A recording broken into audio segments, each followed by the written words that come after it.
Hello,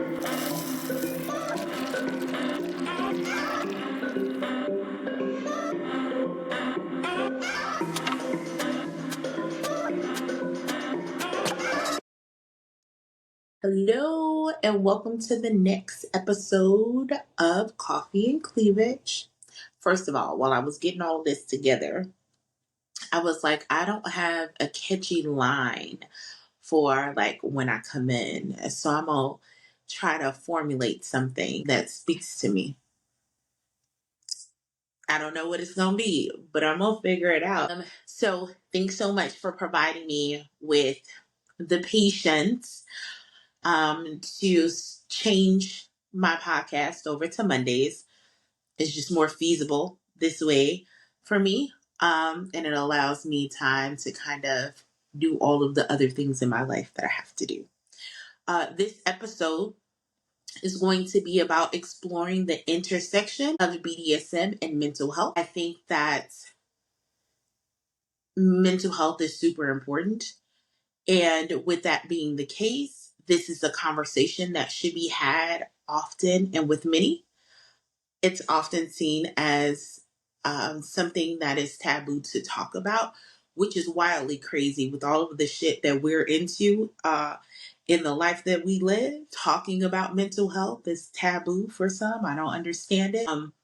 But it is definitely something that I discuss often with as many people as I can. So I figured that this would be a good topic to talk about for this particular podcast. I believe personally that we all have a little bit of PTSD in some way, shape, or form, especially after the world went through the pandemic, where everything shut down. And for a lot of people that are extremely social, that was very taxing on their mental health. Me and my antisocial ways at times, I'm getting better. But at that particular part of time, I was like, bet I trained my whole life for this opportunity right here. Like, tap me in, coach. You mean I don't have to see people? I don't have to go out and do things? I can get shit delivered to the house and not leave? This is fucking phenomenal. Should have happened a long time ago. But for others, it was a very traumatic. And even if we're just looking at it from that particular space, a lot of the frenzy, a lot of the finding, there was a lot of people that found BDSM during that time. They connected online, and there was a lot of caution thrown to the wind because it's online and you are trying to make that human connection however you can. I know for me, once again, I talk heavily about mental health, suffer from anxiety. Depression, not so much anymore, but anxiety, I definitely get overly anxious on a regular basis. Um, I'm an overthinker for sure. And I have a productive avoidance style. So if you don't know what that is, I am a person that will occupy myself with other things to not deal with things. So it's really hard to look at me and say, you're avoiding this because look at all this fucking amazing shit that I'm doing right now, right? Like I'm out here and I'm doing the whole damn thing. Like I'm out here and I am getting in the community and starting all these groups and, making all these steps at work and all of this. And all of this is great. But normally I hyperfixate because I'm avoiding things. And so within this lifestyle, I have found that it has required me to take a closer look at my styles, my attachment styles, my avoidance styles, just All of those things are heavy or come heavy into play when we are living the life that we live. I also want to point out just being on, being a D type makes it very difficult for a lot of us to speak up on our struggles with mental health. Me, I don't give a fuck, right? But that's me. That's just the person that I am. But for a lot of other people, they really do struggle with saying, hey, I have this trauma, or I have this trigger, or I suffer from A, B, C, D, and E. Because for a lot of people, and I've heard, oh, well, I wouldn't want them to be my D type. They don't even have control over their emotions. Can we please fucking stop that? Can we stop that? That's fucking unfair. We all suffer from something. And to think that because they are a D type, they are all of a sudden immune to human responses. We're superhuman and we don't have trauma because we're that doesn't even logically make sense. And we really need to get that way of thinking out of what it is that we do, because that thought process is not just harmful for the D types, it also is extremely harmful for those on the other side of the slash. Why? Because you then gravitate to people with hidden toxicity because, oh, they don't have any problems at all. They don't have any struggles and they've done everything that. What do you mean? Sad? I don't feel sadness. Okay, Chuck. And you get over there and you'll end up dealing with super toxic people because you have this thought process or skewed view of what a dominant should look like. So we really need to work heavy on that. Not just for the D type sake, but for your sake as well. So I think that I will start off with just reading this section of what I wrote up. BDSM can play a complex role in the lives of those with trauma histories. For some, consensual power exchange and BDSM activities offer a controlled environment to explore personal boundaries, regain a sense of agency, and process aspects of their trauma. However, for others, certain practices or dynamics within the BDSM might inadvertently trigger traumatic memories, leading to distress.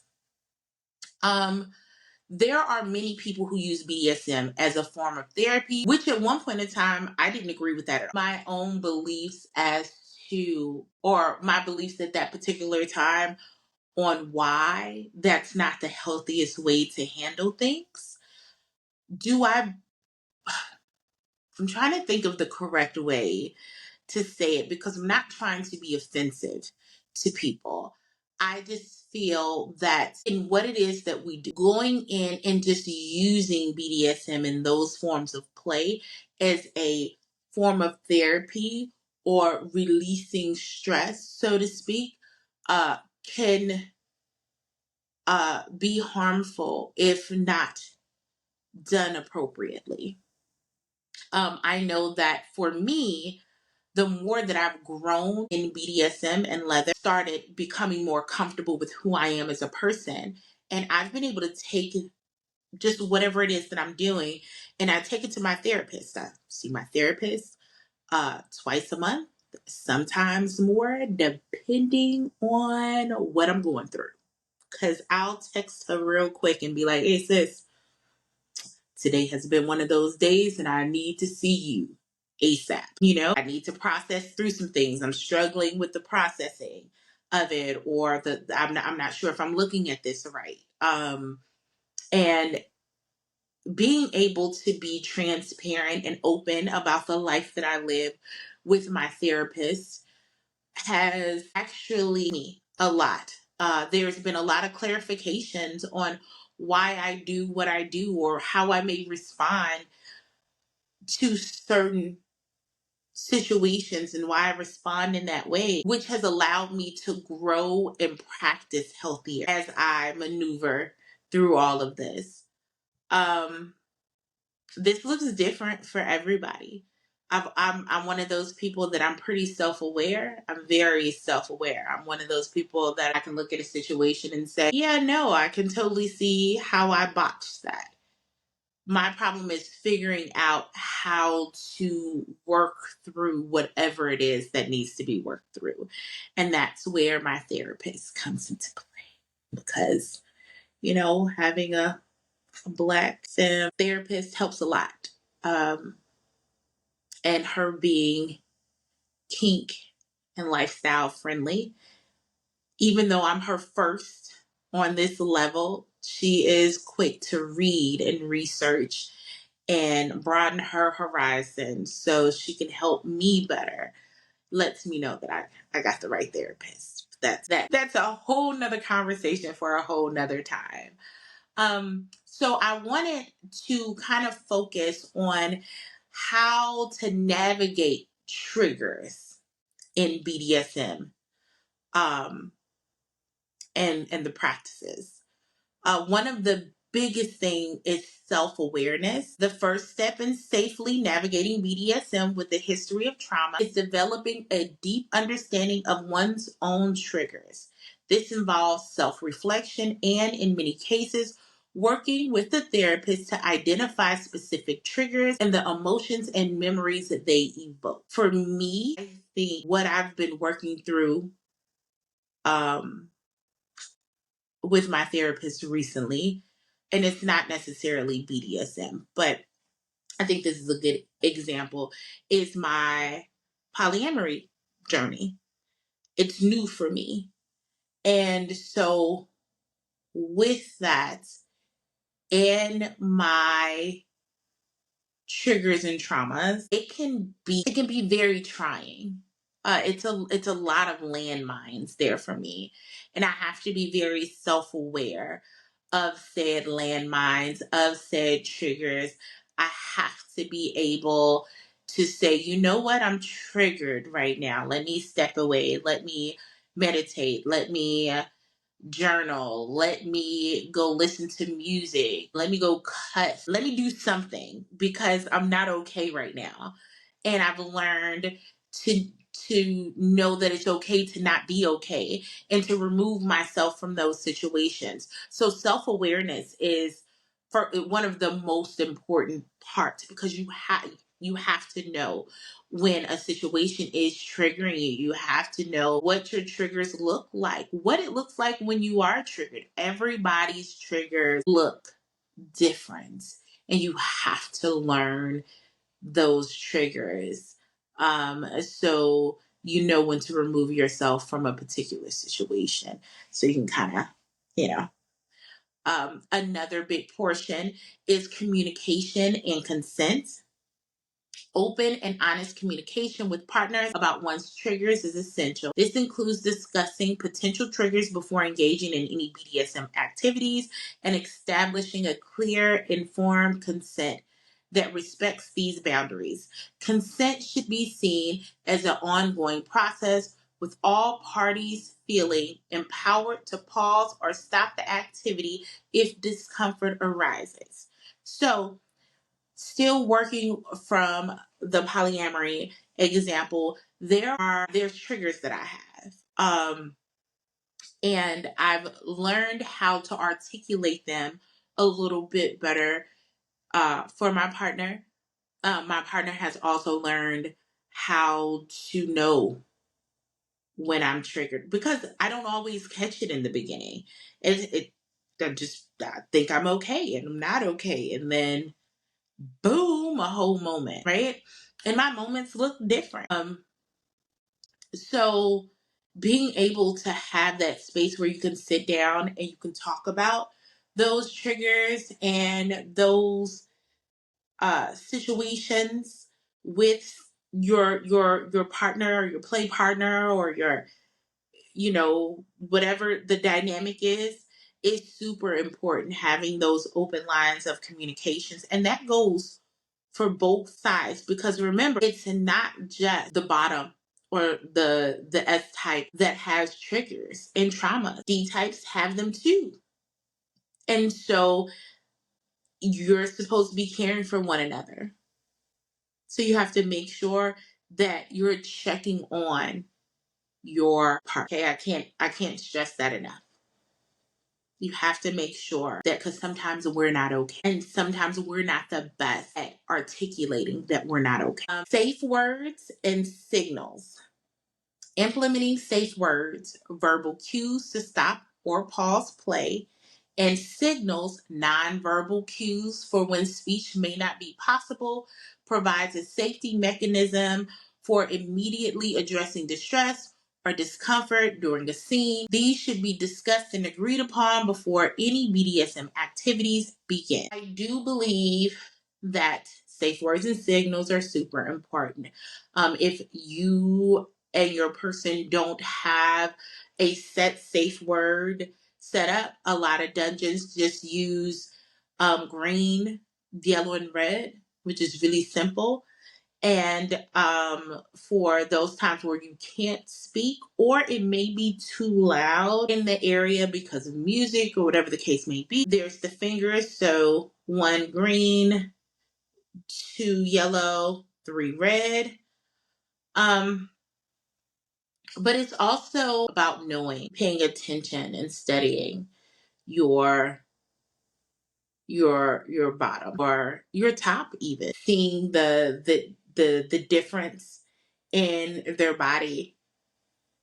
If you are doing impact play, if there's a change in their pose, and or how they're responding to what it is that you're doing at that particular point in time, you have to be in tune. You have to make sure that you're connected, so you'll know when they may be in distress and may not realize it just yet that they're in distress. That's super duper important. And it's definitely something that I feel is lost at times for a lot of people. Another big thing is aftercare and support.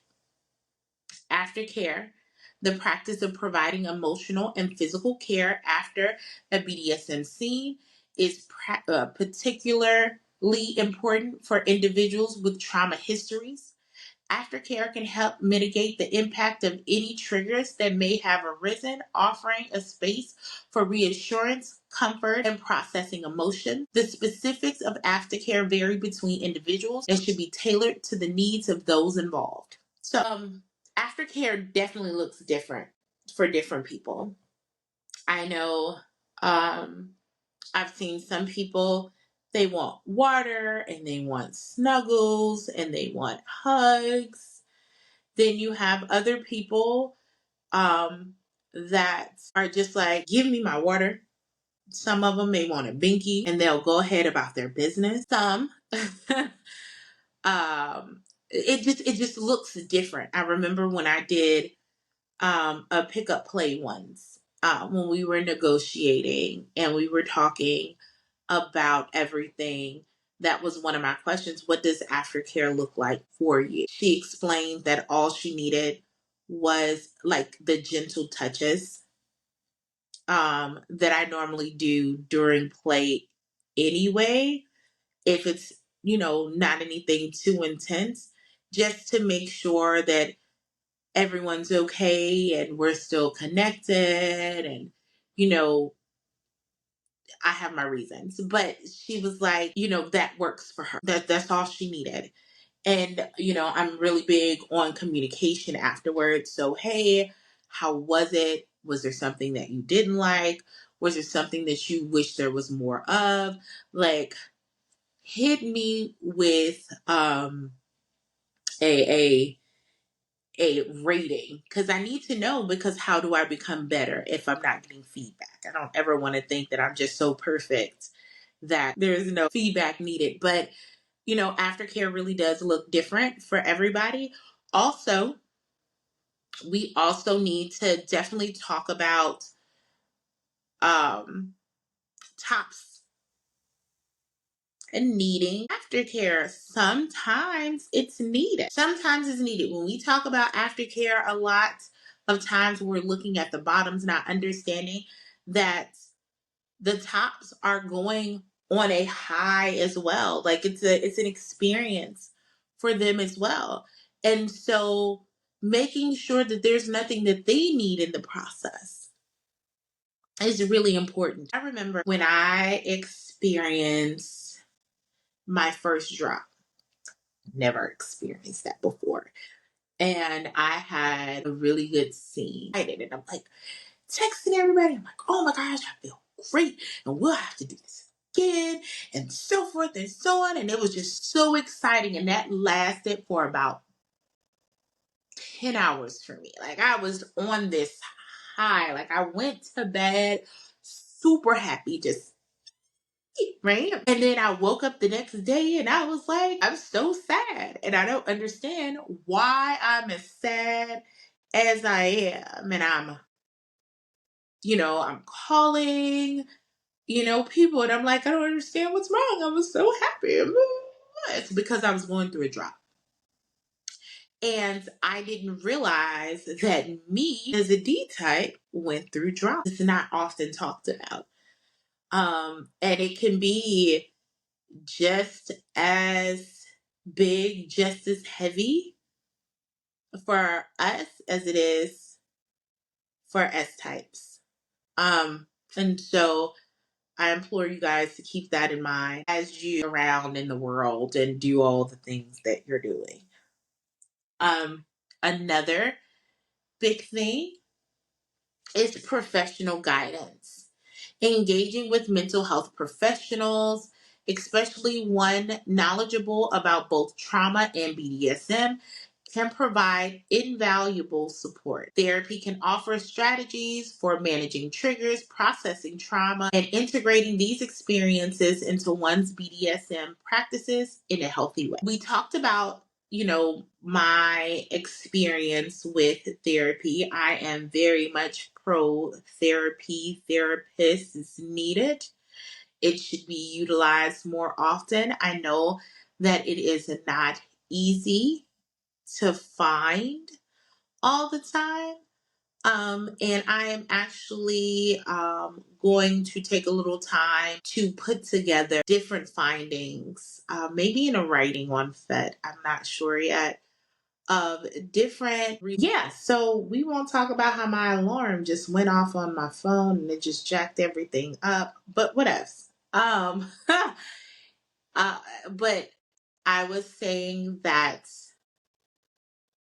I'm wanting to put together resources or like a living document, possibly as I run across things where people who are looking for mental health assistance, there's a reference. I'm sure that there's something out there for it, but sometimes, especially when we're going through our struggles, having to get out there and do the legwork can be a little much for us. So I want to see if I am not able to get some things together, reach out to some of my contacts and see if I can't put together something and just kind of have it when needed. But being in this lifestyle will definitely bring up some trauma or triggers, probably things that you didn't even think anything of. I realized that, me not wanting to do impact play when I first started out came from trauma. And once I started to unpack that, along with seeing that impact play is truly an art and watching different people play is watching different styles of art along with therapy and everything else. Now it's like, oh, that's my jam.